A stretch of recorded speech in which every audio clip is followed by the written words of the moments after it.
Ça ne pardonne pas l'ère de l'actualité du jour. Bonjour et bienvenue à Uvira. Les forces vives et le Wazalendo renforcent de journée ville morte pour exiger le remplacement du général Gassita Olivier. Le général Muzalendo Makanika Kasimbira affirme que le Wazalendo s'oppose à tous les officiers FARDC d'obédience rwandophone à Uvira. Même situation à Baraka où un renforcement des éléments Wazalendo a été observé alors que la ville est complètement inactive. La population exprimant sa colère contre la nomination du général Olivier Gassita par Félix Antoine Tshisekedi. C'est tout pour les sommaires. Après cette virgule, les détails de l'actualité du jour.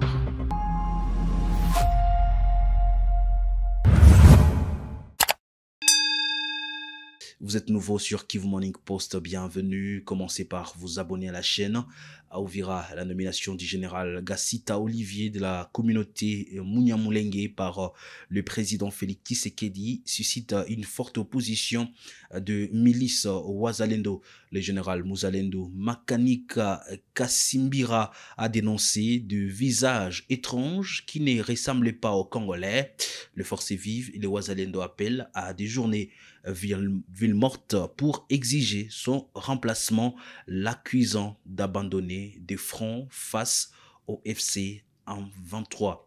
Le général Makanika Kasimbira affirme tout de même que le Wazalendo s'oppose à tous les officiers FARDC d'obédience rwandophone à Uvira. Suivez. Sasa sisi bene atupendi kwa maana sisi hatuna komandema ya FARDC wala ya rais hapana. Sisi tunajikomande kupigania nchi yetu. Hatupendi desordre ya kwenda kinyume na sisi wenetu hatutaki. Sisi tunapenda tupiganie nchi yetu mpaka mwisho. Ile mambo yabo ya madoa ya wapi ile ni maproje yabo ya buchuruzi biko ndani. Ni commerce yabo ile. Si hapa. Kama wanaenda na kubadilisha batu kenyeji, balete masura ingine ya sispe. Bayuwe kuko bene batatoka mubato wala batafika mubulongo ya Uvira. Kongo mzima. Hapa Uvira tupendi desordre ya kutumana bageni hapa. Batu benia bafanani bakongomani. Hatupendi. Kama biko na bakomanda rejo yabo ya asili yabo ya Kinyarwanda. Hatupendi hapa Uvira. Kama biko na bagenerali yabo ya wapi. Hatupendi hapa Uvira. Na bayo bakishatuma sura yenye hatupendi hapa Uvira. Vraiment bitu itaharibika sana. Ina desordre ilipikuwa hapa juzi siku ya kwanza ilitukera sana. Na basiongeze tena ile mambo. Bakishongeza ile mambo wana bale batu biko nazunguruka Kisekedi nyuma ya mgongo baone kama Kisekedi ni mubaya. Juu tunajua Kisekedi haiko mubaya. Me ile staff yake moya ndeko na muharibisha reputation juu bakongomani baone kama Kisekedi ni mubaya. Lakini si bazalendo wala bakongomani ya ndani tunajua Kisekedi sio mubaya. Me zile staff zake ndio mubaya na ndio zinapenda Kisekedi bamuchukie. Bale batu yote bene biko balibakiaka Bukavu mweme 23. Bene biko balikuya hapa Uvira banze rudia kabla tuja bakamata. Ile ndio message napenda kubatangazia Kongo mzima, zone nzima ya Uvira, Kongo nzima. Gouverneur alikuya na staff tunaiua. Lakini kwa leo batu bananza toka Bukavu balikuwa mweme 23 bananza kuya hapa. Tunabapatia message kama mimi kiongozi Makanika Kasimbira John baanze toka kwa haraka baya bakamata. Jambo sana journalist. Karibu mara nyingine tena mbele ya vyombo vya habari nchini Uvira. Asante. Naam, tumetamani kujua hali ya usalama kwa jumla maeneo ambayo mnayadhibiti. Hali ikoje? Maana tetesi zinazagaa mitandaoni kwamba Uvira imezingirwa na wahasi wa M23. Ndio bwana journaliste, hiyo nasema ni ukweli. Unaona kama nchi iko mvita, habari zinakuwa nyingi na ninaiwa kuanzia vita ilianzia Nord Kivu kule Goma. Gisi mingine ilikuwa na paniwa juu ya pesa. Masekusa ilikuwa mingi. Hadi gisi balifika Bukavu abakupigana vita, bali ipana juu ya pesa. Na bale bakubwa balipana mwingine juu ya pesa. Sasa wakati balifika huko Uvira wakawazia kama nako ni vile. Sasa kumbi hapa kuko kibali ene Mungu anazuia adui hawezi fika hapa. Na ndo ile mawasiwasi iko mingi na ile mamesaje iko mingi ya adui. Mbo ndio naona kama mtu yuko mkazi ya kusaidia batu wala kusaidia inchi. Hastahili kunyang'anya batu wala kunyanyasa batu, kwa maana kazi yake ni kutetea nchi na raia. Mahali nchi inaharibika wala mahali vita iko, masase iko Saki. Na kama ile masase napasha lia, sasa tunajua inalilia nini? Ni vita wala bangi wala bulevi. Na hiyo hapa kwetu Uvira hakuna vita na hakuna adui atafika hapa. À Uvira, les activités restent paralysées pour une troisième journée consécutive en raison de l'appel de la société civile et des Wazalendo qui s'opposent à la présence du général Olivier Gassita, commandant de la 33e région militaire. Une situation similaire est observée à Baraka. Mafikiri Mashimango, coordonnateur de la nouvelle société civile du Congo dans les sites Kivu, a confirmé ces tensions. Bonjour chers journalistes, c'est Mafikiri Mashimango, le coordonnateur provincial de la nouvelle civile congolaise accessible de Uvira. Non, par rapport à la question, les nouvelles sont bonnes. D'abord, je vous informe que depuis le matin, à Uvira, il n'y a pas d'activité parce que vous savez qu'il y a des jours que nous avons décrété la ville morte qui a commencé mercredi. Et aujourd'hui, maintenant, jeudi, nous sommes en pleine ville morte. Et d'abord, je remercie la population parce que hier, même aujourd'hui, la population a répondu positivement. Donc, toutes les activités sont bouleversées actuellement dans la ville d'Uvira, mais aussi, il faut signaler que dans la ville de Baraka et les territoires de Fizi. L'objectif principal reste le même, c'est d'exiger le départ du général Gassita à Uvira. Trop c'est trop. Nous n'avons pas confiance du général, d'autant plus qu'il est l'un des commandants qui avait abandonné des zones stratégiques du Sud Kivu. Voilà la situation, mais nous avons des informations qui confirment peut-être l'arrivée d'une délégation venant de Kinshasa.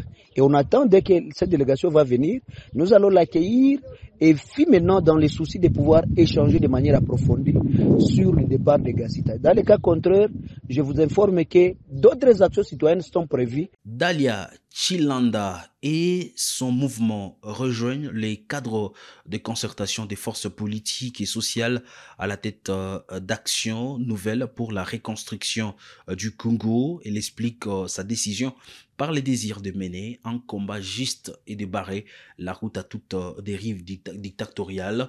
Elle appelle à l'union contre ceux qui veulent s'éterniser au pouvoir, affirmant que le Congo mérite mieux. Alors, nous avons choisi de rejoindre le cadre de concertation de forces politiques et sociales, tout simplement parce que c'est une organisation qui fédère en son sein plusieurs forces vives politiques, mais aussi de la société civile, afin de mener un combat. Et nous avons jugé que ce combat, il est le nôtre. Que comptez-vous faire concrètement pour que votre combat, votre lutte soit un succès? Alors, comme je l'ai dit tantôt, nous avons l'une des premières choses que nous avons décidé de faire, c'est de nous réunir aux côtés de ceux qui portent les mêmes valeurs que nous, qui portent les mêmes idéaux que nous, afin que ensemble nous soyons un seul homme aligné. Vous savez, on ne peut pas se permettre de continuer à être divisés. Ensemble, on est plus fort. Comme c'est une démarche, c'était pour comprendre déjà la charte et marquer aussi notre adhésion officielle. On n'avait pas besoin d'avoir avec nous une panoplie de personnes. Nous avons choisi ceux qui sont avec nous, qui ont compris la vision, qui nous ont accompagnés ensemble pour montrer que nous existons déjà en tant que structure de fait comme endroit. Et voilà pourquoi nous étions là. Et c'est quoi la prochaine étape après l'adhésion? La prochaine étape, Monsieur Barrick, ne soyez pas pressé. Le cadre de concertation est une structure qui est bien organisée en son sein. Les choses seront dévoilées au fur et à mesure et assez rapidement pour que la population qui nous suit, les différentes plateformes qui nous suivent, puissent comprendre que nous avons décidé de démarrer et nous allons aller à vive allure. Très fortement, nous y pensons. Voilà pourquoi nous rangeons ici autour des différentes structures et nous avons choisi le cadre de concertation. C'est aussi une manière pour nous de penser à l'après Tshisekedi. Alors, je le répète dans mes différentes interventions que le Congo mérite mieux. Et nous, comme vous l'aviez dit, nous sommes une alternative. Nous proposons au-delà de ce que nous voyons aujourd'hui. Nous voyons comment aujourd'hui la médiocrité a gravi d'échelon dans notre pneu, et même les castings au niveau de ceux qui doivent diriger les institutions, c'est le favoritisme, c'est le népotisme, et aujourd'hui on a même encore ajouté des liens religieux. Mais il suffit aujourd'hui de regarder ce qui se passe dans le pays. Aujourd'hui, le pays est en proie d'une crise sécuritaire et d'une crise politique. Et aujourd'hui, si l'on doit pointer du doigt, ce n'est pas l'opposition, c'est ceux qui nous dirigent, le régime en place qui a littéralement montré ses faiblesses et ses limites, tant dans sa gestion, tant dans sa manière de gouverner. Dans la ville-province de Kinshasa, le vice-premier ministre Shabani Louko a clôturé un atelier sur la stabilisation des institutions provinciales. Pendant des jours, présidents et membres des assemblées provinciales ainsi que les gouverneurs ont diagnostiqué les causes de l'instabilité. Ils ont signé un acte d'engagement pour créer un cadre de concertation et résister aux manipulations politiciennes.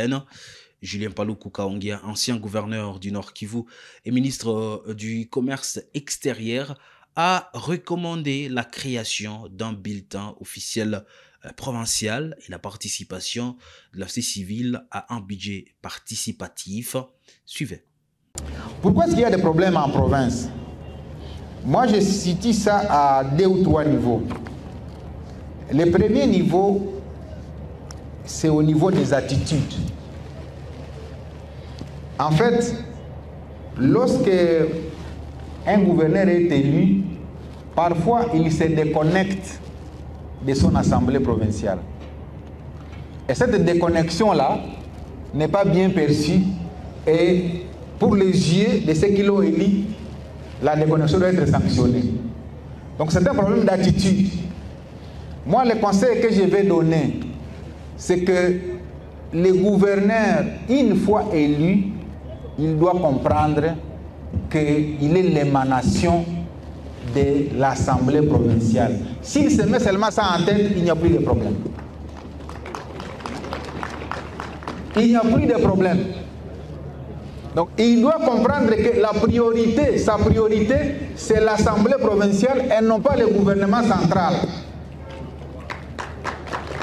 Parce que beaucoup de gouverneurs, il suffit d'avoir des relations au niveau central, ils se déconnectent des assemblées provinciales. Et c'est là le nez du problème.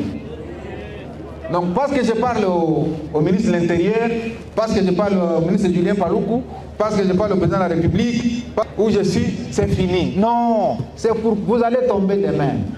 Donc, c'est un problème d'attitude. Et je vais conseiller au gouvernement central dans lequel je suis qu'un gouverneur ne doit pas être imposé. Ça, c'est très important. Un gouverneur doit refléter la volonté de l'Assemblée provinciale pour qu'il se l'approprie. Mais lorsque le gouverneur vient d'en haut, eh bien, il croit qu'il doit répondre d'en haut. Mais s'il est l'émanation de l'Assemblée provinciale, il y répond de l'Assemblée provinciale. Alors, dans le cas où le pouvoir central veut contrôler une province, ce que je conseille au gouverneur, si vous savez qu'on vous a amené pour être le gouverneur de province, alors cherchez à faire de ceux qui vous ont élu comme vos proches collaborateurs au plus haut niveau. Le vice-premier ministre Shabani Louko a rencontré les caucus des députés nationaux du Haut-Katanga pour discuter de la situation préoccupante dans la province. Les élus ont exprimé leur soutien aux décisions de l'autorité concernant la gestion du gouvernorat et de la mairie de Lubumbashi. Les dossiers en cours d'instruction, notamment celui du gouverneur Jacques Kabula Katoué, devraient aboutir à des décisions définitives visant à renforcer l'autorité de l'État et la stabilité institutionnelle de cette province. Les élus du caucus de la province du Haut-Katanga, nous sommes venus voir l'autorité de la territoriale nationale de la RDC, c'est-à-dire le vice-premier ministre, ministre de l'Intérieur, qui nous a reçus. Et notre rencontre a été basée sur deux préoccupations, comme vous le savez. Dans notre province, le Haut-Katanga, il y a la problématique du gouvernorat et de la mairie de la ville de Lubumbashi. Nous avons échangé avec l'autorité parce que la population voudrait savoir exactement qu'est-ce qui se passe. Le quid de l'absence de l'autorité à la tête de la province et tout ce qu'il y a comme désordre au niveau de la mairie de Lubumbashi. Et nous avons été mandatés par la population qui nous a élus. Et voilà la raison de notre présence ici au ministère de l'Intérieur. Les deux dossiers sont en cours de traitement et le VPM nous a promis, bientôt les services vont arriver à terme de toutes ces deux résolutions et la paix va continuer, va reprendre et la population va retrouver sa quiétude qu'elle attend. Nous sommes ici à porter main forte au VPM et jusque-là, nous pensons que les décisions que le VPM est en train de prendre ne vont pas à l'encontre de l'attente de la population. Parce que chaque fois que le VPM prend une décision, nous sentons une quiétude, nous sentons la paix.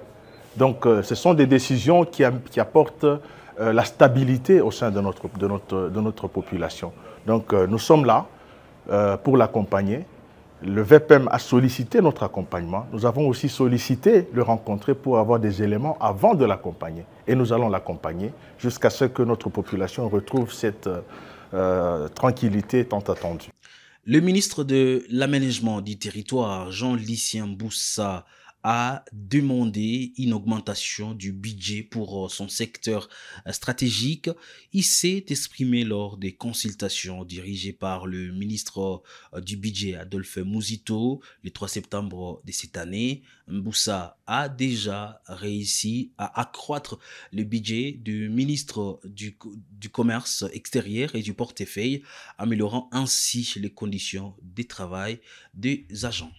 Selon le ministre de l'Aménagement du Territoire, Jean-Lucien Mboussa, et celui des Relations avec le Parlement, Guy Luando, qui ont aussi, à leur tour, défendu leur budget. Les besoins sont illimités, les moyens sont très limités. C'est ça la contrainte budgétaire. Nous avons convenu avec le VPM que la contrainte budgétaire qui est là est bien comprise par le ministère de l'Aménagement du Territoire, mais en même temps que les ajustements sollicités puissent être pris en considération. Messieurs, dames, fin de l'actualité du jour sur Kivu Morning Post. Merci à vous de l'avoir suivi. Nous sommes la référence des informations à l'est de la République démocratique du Congo. En temps réel, nous vous informons sur ce qui se passe à l'est de la République démocratique du Congo. À très bientôt.